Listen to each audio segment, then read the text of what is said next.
చదివి చదివి కొంత చదువంగ చదువంగా చదువు చదివి ఇంకా చదువు చదివి చదువు మర్మములను చదువులేడయ్యను విశ్వదాభిరామ వినురవేమ.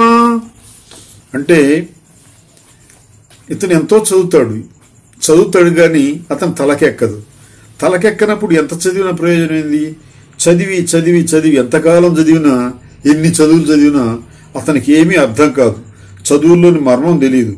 మర్మం అంటే సమాజంలో ఎట్లా బ్రతకాలి, ఎట్లా నీతిగా ఉండాలి, ఎట్లా ధర్మంగా ఉండాలి, ఎట్లా అవినీతిగా ఉండకూడదు, ఎట్లా పరులను హింసించకూడదు, ఎట్లా పరులను దోచుకోకూడదు, ఎట్లా ఇతరులను కష్టపెట్టకూడదు, నష్టపెట్టకూడదు, ఇతరులకు చెడు చేయకూడదు. ఇటువంటి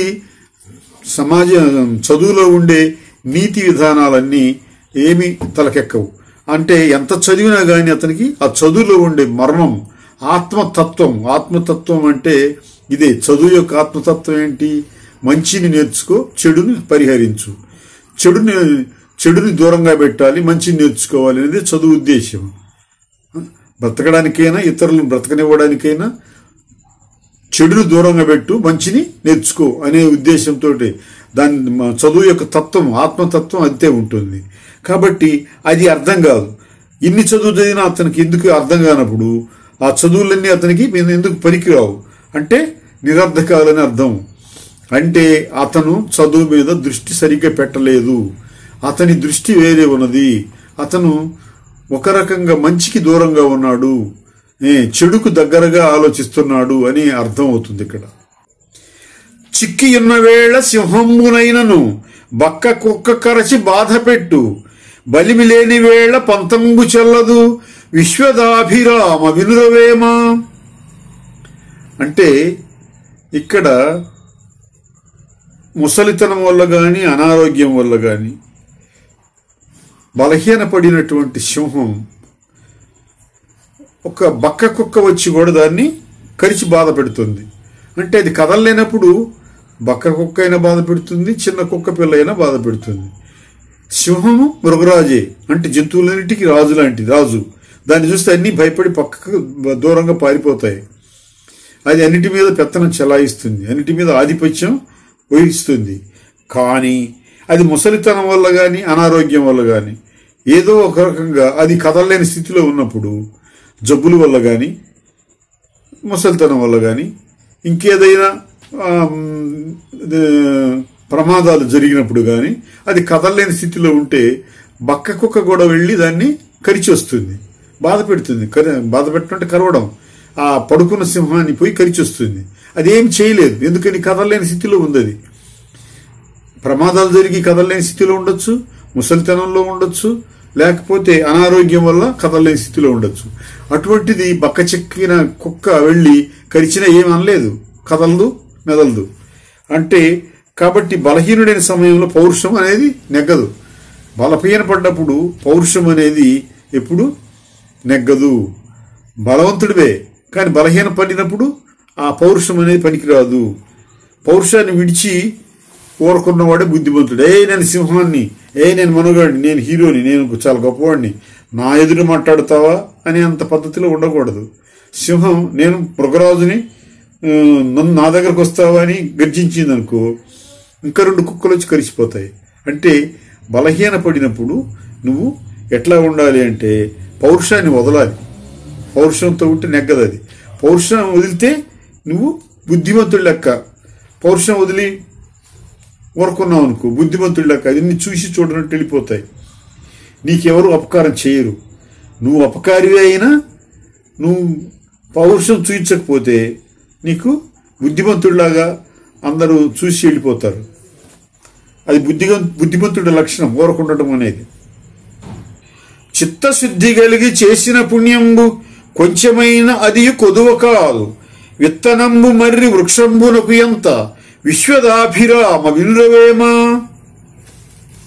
చిత్తశుద్ధి అంటే మంచి మనసుతో చేసినటువంటి పుణ్యం కొంచెమైనా కూడా అది గొప్ప ఫలితాలు ఇస్తుంది. అంటే మంచి చేస్తావు కాబట్టి మంచివాని జోలి, మంచివానికి చెడు చేయాలని ఎవరికి అనిపించదు. చెడువానికి కూడా ఇతనితో మనకేం పని, ఇతని వల్ల మనకు ప్రమాదం లేదులే అని వదిలిపెట్టి వెళ్ళిపోతాడు. అంటే కొద్దిగా అయినా మంచి మనసుతో కొద్దిగా అయినా మేలు చేస్తే అది ఉత్తమ గుణాలని కలుగజేస్తుంది. అట్లాగే మిక్కిలి చిన్నదైనటువంటి చిన్న మర్రి వృక్షం ఎంత ఉంటుంది? చిన్న వృక్షం ఉంటుంది. మర్రి విత్తనం చిన్న ఒక ఆవగింజ అంత ఉంటుంది. ఆవగింజంత ఉన్న మర్రి విత్తనం మొలిసి చెట్టు అయిన తర్వాత ఎట్లుంటుంది? అది ఊడల బారి ఒక ఎకరం పొలంలో కూడా అది పెద్ద చెట్టుగా కాగలదు. చెట్టు బాగా విశాలంగా కొమ్మలు చాచి కొమ్మలు పెట్టి కాండాలు పెట్టి విశాలంగా ఏర్పడగలదు. దాని మొదలు కూడా చాలా లావుగా పెరగగలదు. అంటే చెట్టు పెరుగుతుంది, చెట్టు మొదలు లావు అవుతుంది, చాలా విశాలమైన వృక్షం అవుతుంది. దానికి మరలా వేర్లు, కొమ్మల నుంచి వేర్లు వస్తాయి, దాన్ని ఓడలు అంటారు. కొమ్మల నుండి వేర్లు వచ్చి భూమిలోకి దిగబడతాయి. పైనుండి చెట్టు కొమ్మల నుండి వేర్లు వచ్చి కింద భూమిలోకి దిగబడతాయి. భూమిలోకి దిగి అక్కడ నుండి నీటిని పీల్చుకుంటాయి. అంటే వాటిని మరి ఓడలు అంటారు. అట్లా ఓడలు దిగిన మర్రి కూడా దాని విత్తనం ఎంత ఉంటుంది అంటే ఆవగింజ ఎంత ఉంటుంది. అంటే అది ఆవగింజంత విత్తనం ఉన్నటువంటి మర్రి విత్తనం అంత పెద్ద చెట్టు అయింది. అంటే నువ్వు చేసే మంచి చిత్తశుద్ధి కలిగి, అంటే మంచి మనస్సుతో పుణ్యం చేసినట్టయితే నీకు అటువంటి మేలు జరుగుతుంది, గొప్ప మేలు జరుగుతుంది అని చెప్పడం. అంటే మర్రి విత్తనం ఎంతైతే వృక్షంలాగా ఎదిగిందో అంత గొప్పగా నీకు మేలు జరుగుతుంది, అంత గొప్ప ఫలితాన్ని ఇస్తుంది. నువ్వు చేసే పుణ్యం చిన్నదైనా అయితే మంచి మనసుతో చేసినప్పుడు అది గొప్ప ఫలితాలను ఇస్తుంది అని చెప్పడం. పోలిక చాలా బాగున్నది. చిప్పలోన పడ్డ చినుకు ముత్యం బయ్యే, నీటి పడ్డ చినుకు నీటగలిసే, ప్రాప్తి గలుగు చోట ఫలమేల తప్పురా, విశ్వదాభిరామ వినురవేమా. వర్షాకాలంలో వర్షం వస్తుంది. వర్షం వచ్చినప్పుడు ఒక్కొక్క చినుకు, ఒక్కొక్క నీటి చుక్క, ఒక చినుకు, అంటే వాన నుంచి పడిన చినుకునేది అది నీళ్లలోనే ఉండొచ్చు. ముత్యం చిప్ప, ఆలిచిప్ప నీళ్లలోనే ఉంటుంది. పైనుండి వచ్చిన వాన చినుకు, పైనుండి పడినటువంటి వర్షానికి పడే నీటి చుక్కని చినుకు అంటారు. ఆ చినుకు సరాసరిగా నీటిలో పడి నీటిలో కూడా పడి ఆ వేగంతో సరిగ్గా ఆలిచిప్పలో పడుతుంది. నీటిని తులుచుకుంటూ వెళ్ళి ఆలిచిప్పలో పడుతుంది. అంటే పైనుండి వచ్చిన పడిన నీటి చినుకు నిలవన నీటిని కూడా తులుచుకొని వెళ్ళి ఆ ఆలిచిప్పలో పడుతుంది. ఆలిచిప్పలో పడ్డప్పుడు అదేమవుతుందంటే ముత్యం అయిపోతుంది. ఆలిచిప్పలో పడినటువంటి నీటి చినుకే, అది నీటిలోనే ఉన్నా కానీ ఆ నీటిలో ఉన్న నీరు పడితే కాదు, పైనుండి వచ్చినటువంటి వర్షంలో వచ్చినటువంటి చినుకుందే, ఆ చినుకు సరిగ్గా వచ్చి ఆలిచిప్పలో పడితే అప్పుడు అది ముత్యం అయిపోతుంది. అంటే ఇక్కడ నీటిలో పడ్డ అప్పుడు కొన్ని నీటిలో పడతాయి. అంటే పైనుండి చాలా చినుకులు పడతాయి కదా, వర్షం చాలా పడుతున్నప్పుడు చాలా చినుకులు నీటిలో పడతాయి. నీటిలో పడ్డ చినుకులేమో నీళ్లలో కలిసిపోతాయి. ఆలిచిప్పలో పడ్డ చినుకేమో ముత్యమై కూర్చుంటుంది. అది ఆలిచిప్ప అనేది మరి నీటి దరిలో ఉండొచ్చు, నీటి ఒడ్డులో ఉండొచ్చు, నీటి లోపల ఉండొచ్చు. నీటి లోపల ఉన్న నీటిని తొలుచుకుంటూ వెళ్ళే శక్తి ఉంటుంది ఆ చినుకుకి, అంత వేగంగా వస్తుంది. కాబట్టి ఆ వేగంతో సరాసరి వెళ్ళి ఆలిచిప్పలో పడుతుంది. అది నీటి ఒడ్డులోనూ నీటి దరిలోనూ ఉన్న ఆలిచిప్పలో కూడా పడుతుంది. ఎక్కడ పడ్డ ఆలిచిప్పలో పడ్డటువంటి పైనుండి వచ్చి పడిన చినుకు ముత్యం లాగా తయారైపోతుంది. అది ముత్యం అవుతుంది. అది ఆ రంగు అలా వచ్చి అది అట్లనే ముత్యం అయిపోతుంది, గడ్డగట్టిపోతుంది. అదే ముత్యం అంటే వాన నుండి వచ్చిన చినుకే ముత్యం. అది నీటిలో పడిందనుకో, నీటి ప్రవాహం లేదా నిలకడ నీటిలో పైనుండి వచ్చినప్పుడు నీటిలో పడతాయి, నీటి ఒడ్డున పడతాయి, అన్ని చోట్ల పడతాయి. నీటిలో పడ్డ చినుకులు ఏమైతాయి? నీటిలో కలిసిపోతాయి. నీటిలో పడ్డ చినుకు నీటిలో కలుస్తాయి. అంటే ప్రాప్తి కలుగు చోట, నీకు రావాల్సిన ఫలితం ఉన్న చోట అది ఎట్టు తప్పదు. అంటే ఫలితం రాగలిగిన చోటు ఉంటే అది తప్ప. అంటే నీటి చినుకు ఆలిచిప్పలో పడడం వల్ల దానికి ముత్యంగా ఆకారం వచ్చింది. ఆ ముత్యం దాని విలువ పెరిగింది. ఒక్క నీటి చుక్కకి ఎంతో విలువ పెరుగుతుంది. అంటే నీకు ప్రాప్తి ఉంది, నీకు అంటే ఫలితం రావాల్సిన చోటు ఉంది. ఆ ఫలితం రావాల్సిన పరిస్థితి ఉన్నప్పుడు అది తప్పదు, ఫలితం ఎటు వస్తుంది అని అర్థం.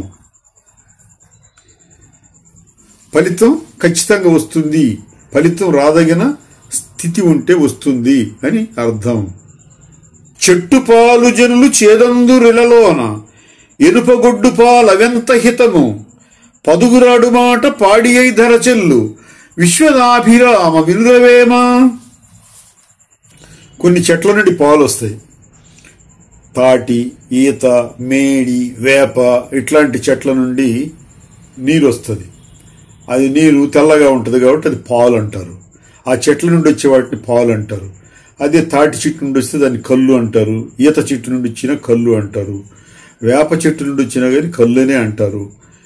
మేడి చెట్టు నుండి వచ్చిన కళ్ళు అని అంటారు, లేదా పాలు అని అంటారు. మేడి పాలు, వేప పాలు అని కూడా అంటారు.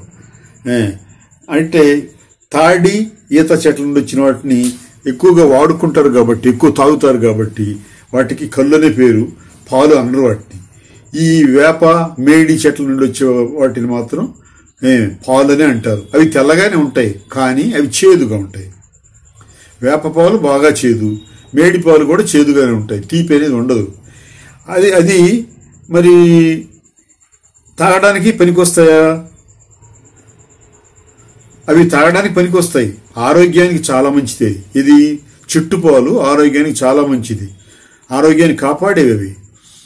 కానీ ప్రజలు వాటిని ఇష్టపడరు. గేదె పాలు చాలా ఇష్టంగా తాగుతారు. అంటే గేదె పాలు వాతాన్ని కలిగిస్తాయి, అజ్ఞానాన్ని కలిగిస్తాయి, ఒక రకంగా అంటే మూఢత్వాన్ని కలిగిస్తాయి, మూర్ఖత్వాన్ని కలిగిస్తాయి. అట్లాగే వాతం, ఆరోగ్య సమస్యలు కూడా వస్తాయి గేదె పాల వల్ల. కానీ అవి చాలా చురుకుదనాన్ని కూడా తగ్గిస్తాయి, మనిషిలో ఉండే చురుకుదనాన్ని తగ్గిస్తాయి. అయినా 10 మంది గేదె పాలే వాడుదామంటారు, మంచివి అంటారు. 10 మంది మంచివి అన్నారు కాబట్టి 10 మంది అనే మాట ఎప్పుడు కూడా ప్రసిద్ధి చెందుతుంది. 10 మంది పదుగురాడు మాట పాడి అయి ధరచెల్లు అన్నట్టు